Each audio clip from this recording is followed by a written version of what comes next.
Good afternoon, Save, Invest, Repeat, family and friends. This is Mike Sneed coming to you from down here, as I can say, my Southern Command, my service center.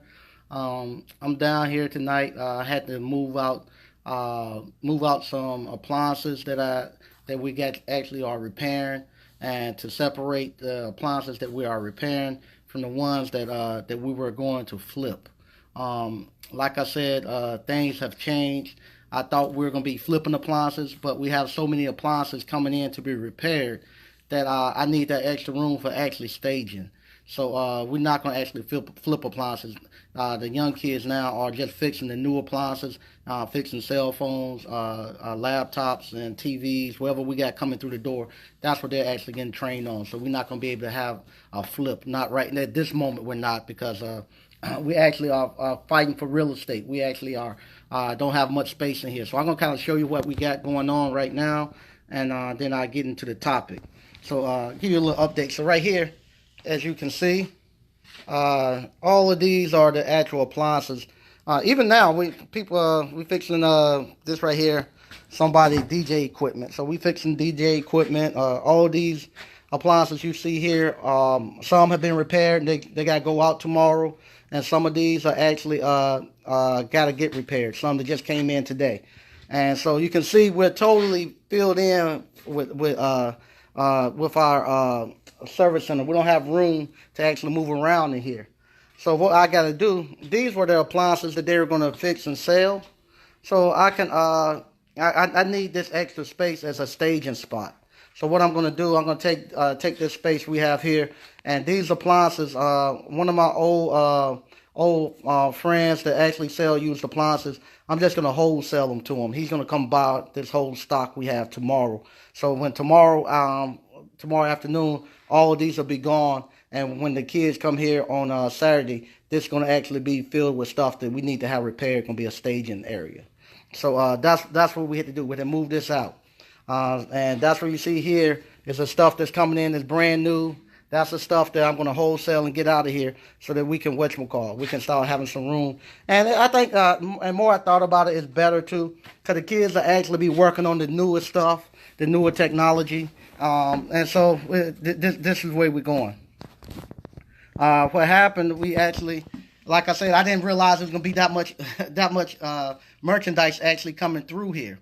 So what happens when the merchandise come in, it's just coming in so much and so fast. And even tomorrow I have to go down to the coast. I'm going down towards Jacksonville, North Carolina, and I got 5 stores down there that actually we just brought on. That I got to bring equipment up here for that. So I might go live tomorrow, just show y'all what I'm doing, going to pick up that stuff. And I got a call today where they actually want to expand. They would like for us to expand. Right now we have about maybe 10 stores. We have about 10 stores here right now. And they would like for us to maybe expand to almost about 98 stores. So if I told them I'm open to it, but it wouldn't be under the contract that we have now. Because that way I would have to have a huge warehouse, and I'll have to have bigger trucks, and it's just a lot more logistics that will have to go into that. So we actually are starting to talk about that, where I might take over doing like North Carolina and Virginia. So I'll keep y'all up to date on that. And that kind of goes into the topic that I have today that's going on. I'm seeing a lot of people now are starting to have discussions about entrepreneurship, and right now, at this day and age, it's cool. It's cool to be an entrepreneur. Everybody think it's the thing to be. But about 10, 15 years ago, nobody wanted to be an entrepreneur. They thought it was the worst thing ever. And so now what we're having a big divide in the country, where you're starting to see people say, well, ain't nothing wrong with working a job. Somebody has to work. Everybody can't be a boss. Everybody can't own their own company. True, that is. That is true. You always going to have some employees, or as I say, apprenticeships. You're going to have some way to learn. Like these high school kids coming in, that's the way it used to be. If you was a younger guy, you'd come work up under somebody who actually knew the trade, and then once you learned the trade, he would send you out to another area of the country, another area of the town for you to do your own thing. It won't meant for you to stay there and keep working up under that master tradesman for your entire life. You were supposed to come there, work, learn the trade. Then once you learn the trade, he was supposed to release you and let you go to some other place and actually flourish and become and do your own thing. Like growing up in the country, we used to have plant beds where you would start off, you would plant these, you have this place where you plant all these different little, all your, say like tobacco, you'll plant all your tobacco into this one little area, these little, what we call a plant bed. And that's where you put the seeds and they actually sprout up. Then once they sprout up, you didn't keep them in that bed because they couldn't grow. They only get so big. You had to pick them up and remove them and actually take them to another field and put them in a spot where they could actually grow and mature and fill out. But that's the same way you have to do with your apprentice. You don't keep them up under you forever. You just keep them up under you long enough for them to learn the trade. Then you go and put them someplace else. So that's what's happening now. Now what you're seeing now where everything is starting to move towards people saying, hey, I don't want to have employees where I can actually have to be responsible for them until they 45, 50 years old and retired, then got paid a pension. Nobody wants to do that anymore, and they're not doing that. Matter of fact, that's how I came into the contract I have now. They used to have a service department. They got rid of all their service technicians. And when they done that, they left a void in the company. And they said, we no longer want to be responsible for having service technicians. So what they decided they want to have actual outsource it to another company. Where that's where I step in and fill the void. So I can come in and say, hey, okay, I can repair the stuff. They don't have to pay me they don't have to worry about my pension. They don't have to worry about no insurance.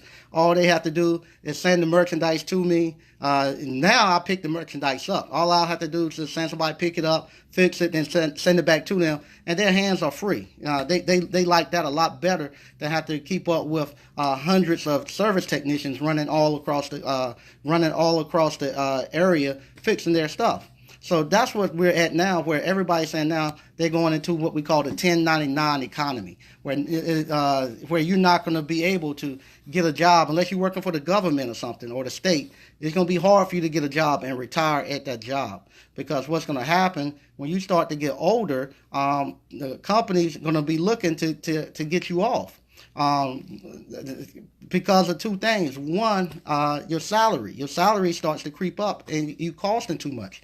Where they much rather bring in a younger person who have youth on their side, who has the energy and stuff, where they can actually work longer and work at a cheaper rate. And they say, okay, the stuff that he might not know, I'm willing to take that risk, because I get them at a cheaper price than to keep this guy around who has a lot of knowledge and a lot of wisdom at this stuff, but he's also stuck in his ways. He's not going to be wanting to change and grow with the company. He's going to want to do things his own way. And so what's going to happen, they're going to say, okay, we're going to keep him around long enough to bring a younger person in for them to train. Then once they train him, they're going to push you out the way and keep the younger guy there. Because they say, I can get another 10 or 15 years out of this guy before I can send him off. Just like I got a buddy who raised cattle and stuff.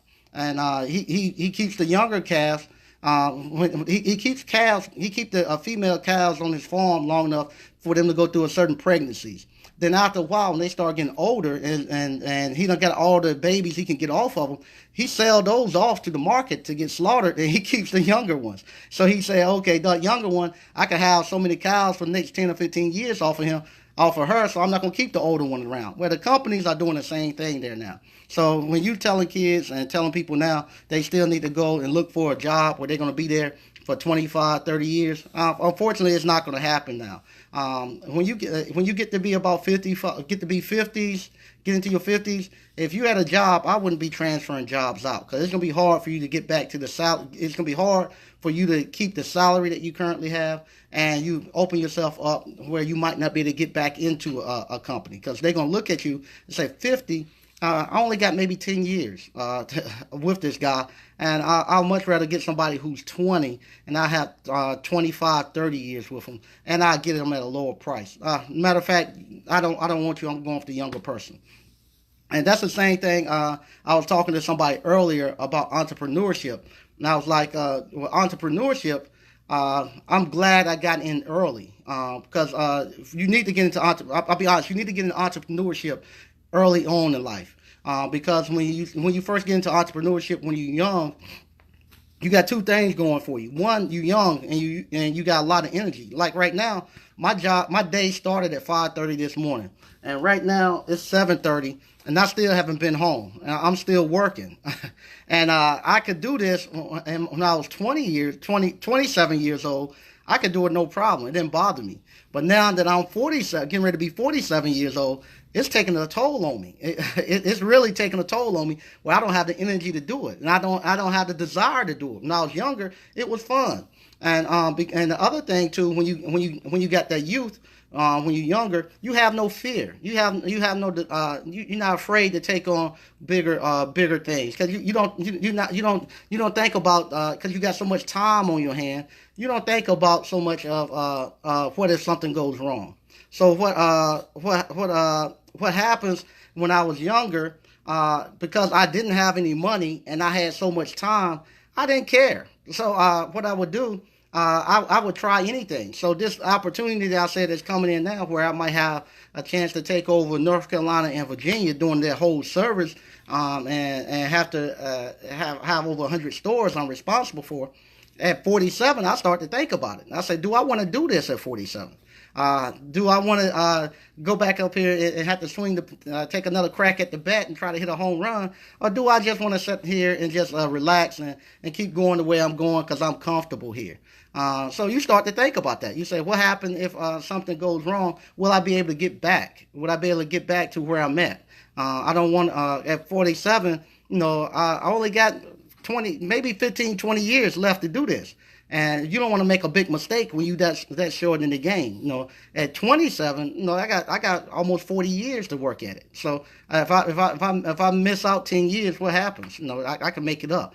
But here now, 40 something, I got to think about that. And now the other thing too, if you get started young, like I say, you have the youth and you don't have the fear factor to actually keep you from doing stuff. But the good thing about that, you go out there and you get you get experience.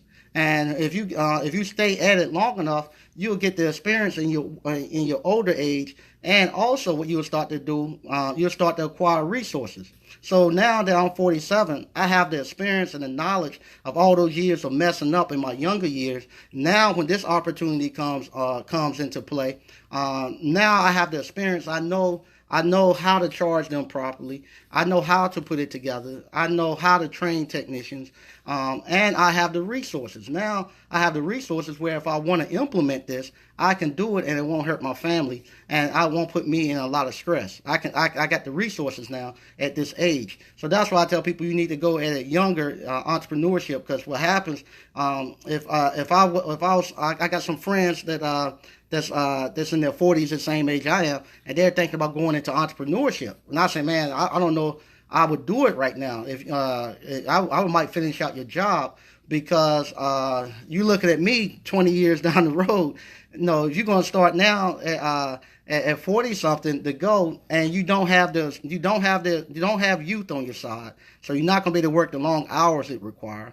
You don't have the experience at doing it, so you're going to make all the mistakes, and then you don't have the resources you need to go out and acquire the youth. So like me, because now I have the resources, I can go out and buy the things I don't have. I don't have youth on my side, but I can go employ younger people and bring them in and use their youth and just and use my knowledge and stuff with their youth to make it work.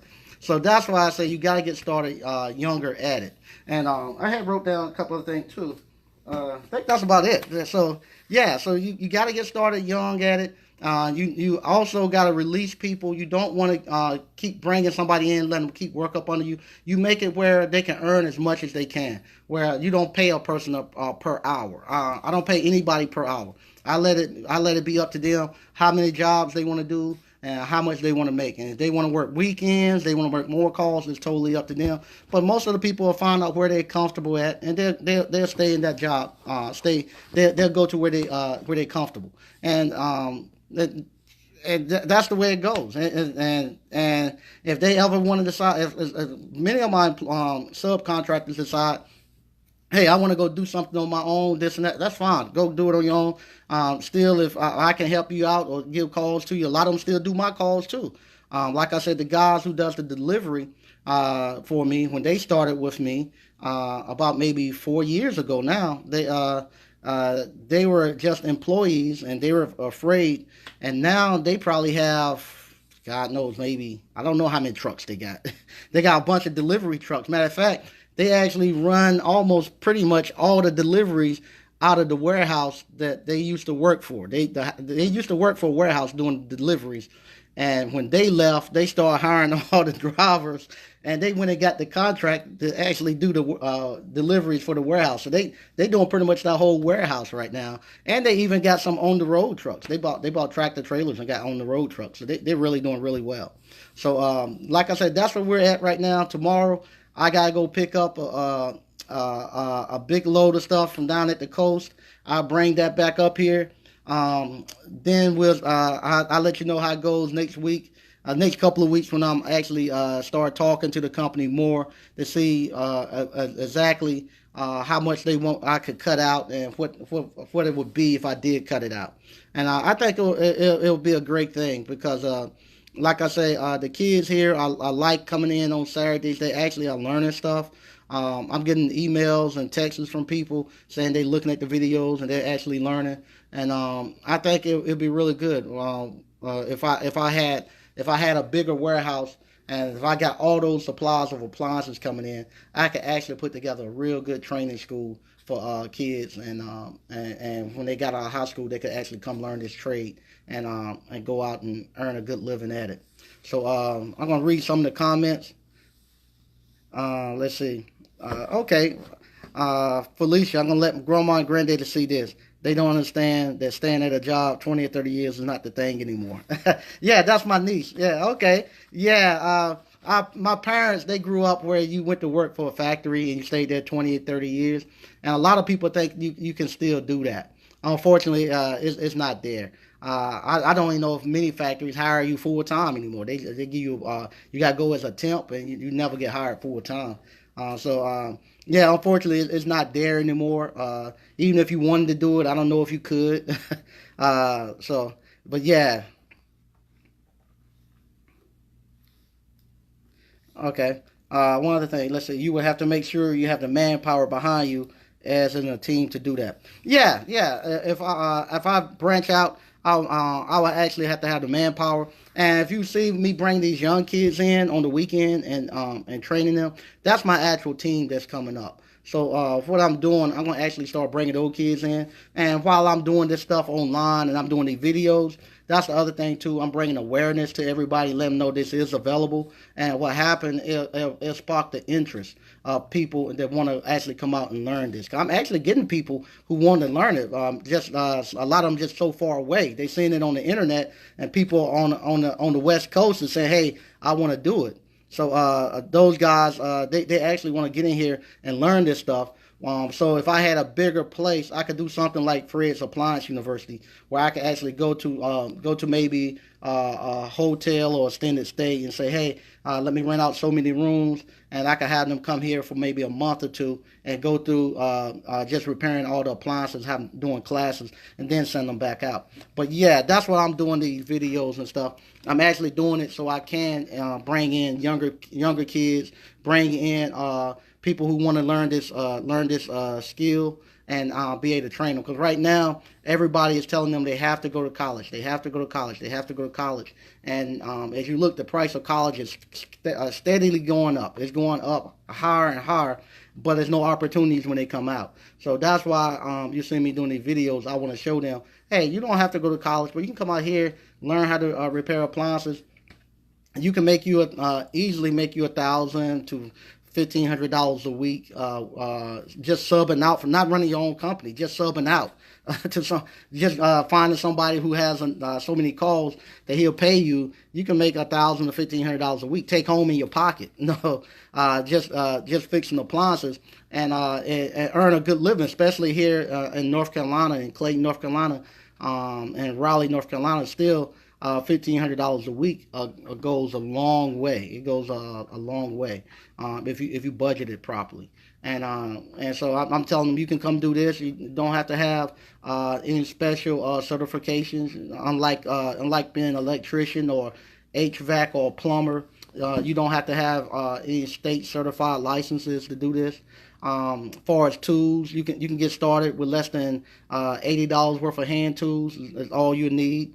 Also, the other thing about this right here, that it's recession proof. When the economy goes bad, in the appliance field, you actually make more money because people don't have money to go buy new appliances. They actually go out and and fix their appliances. So when the economy goes bad, you don't feel a recession. It's recession proof.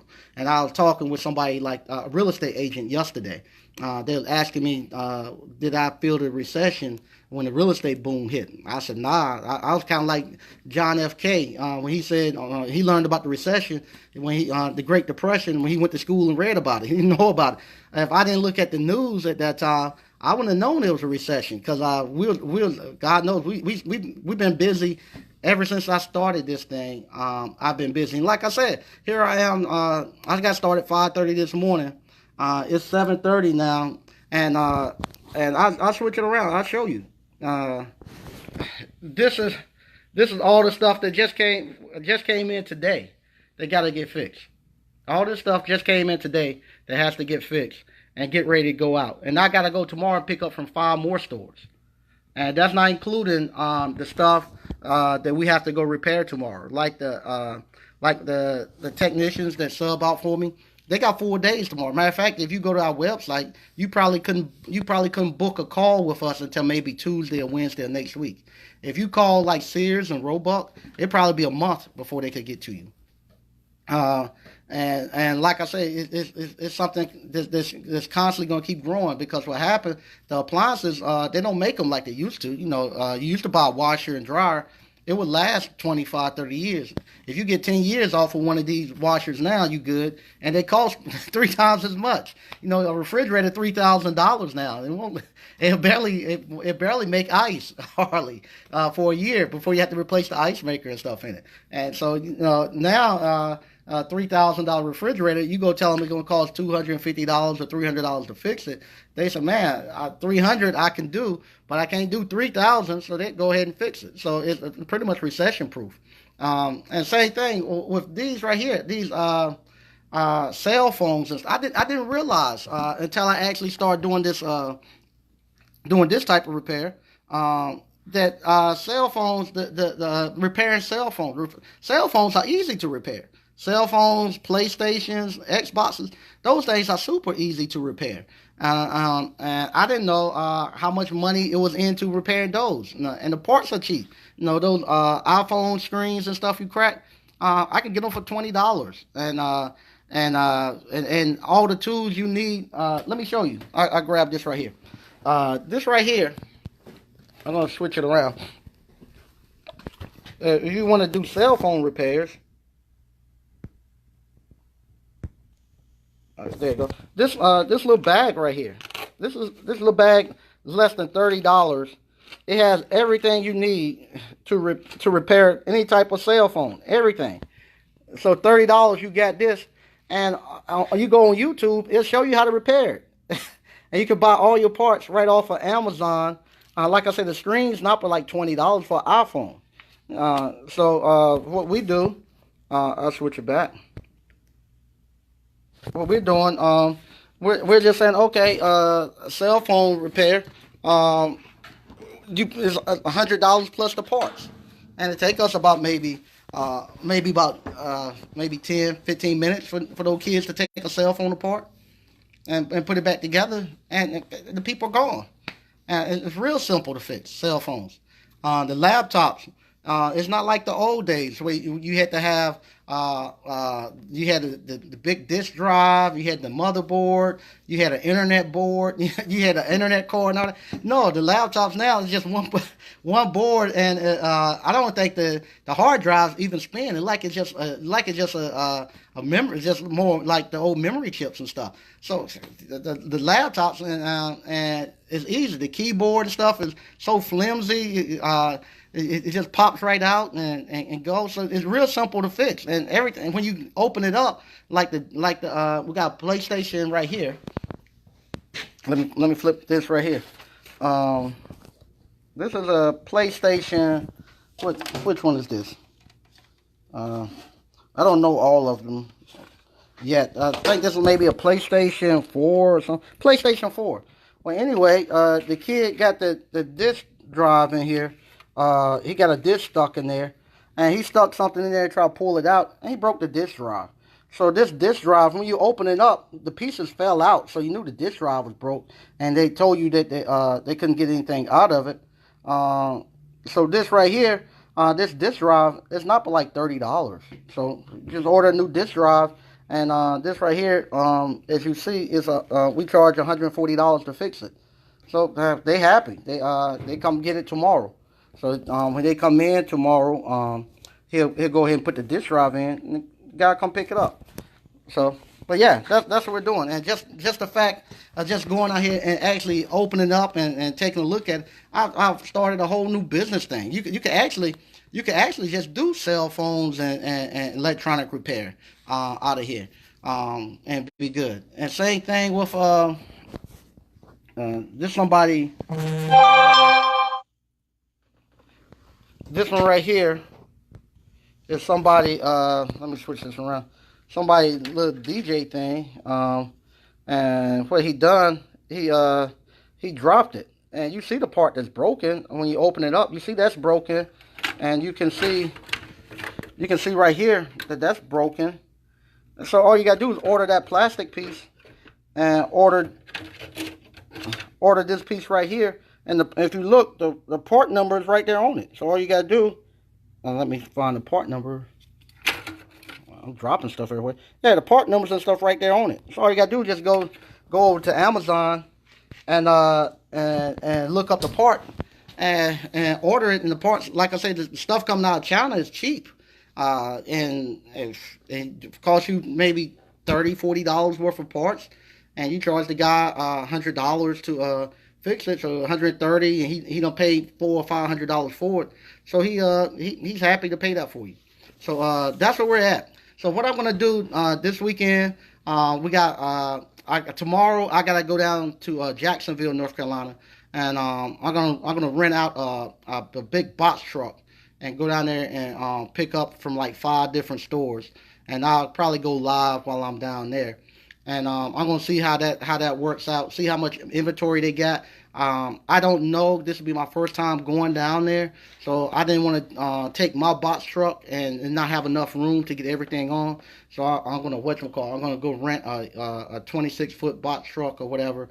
Go down there, get everything on it, bring it back in here. Then the high school kids, when they get here on Saturday morning, they'll go through and start repairing those for me.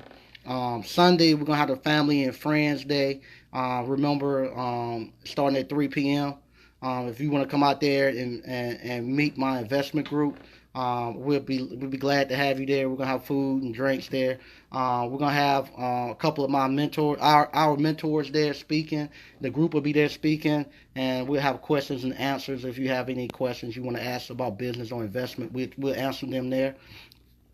Next week, depending on how much inventory I have coming back on this truck, if I can't get it on my box truck, then what I'm going to do, it's a government auction going on in Greenville, North Carolina, and they got some big box trucks that's going to be going for sale down there.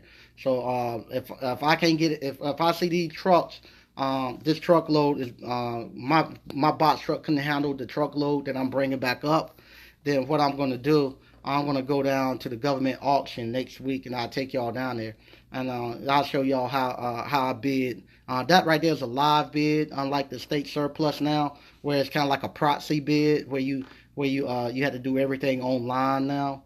But this one is an actual live bid, where you actually go, and the cars are actually coming through the place, and you actually bid on it. And I'll show y'all how I actually let y'all go with me there and show y'all how I actually bid on my government trucks and how I actually buy them and see that whole process.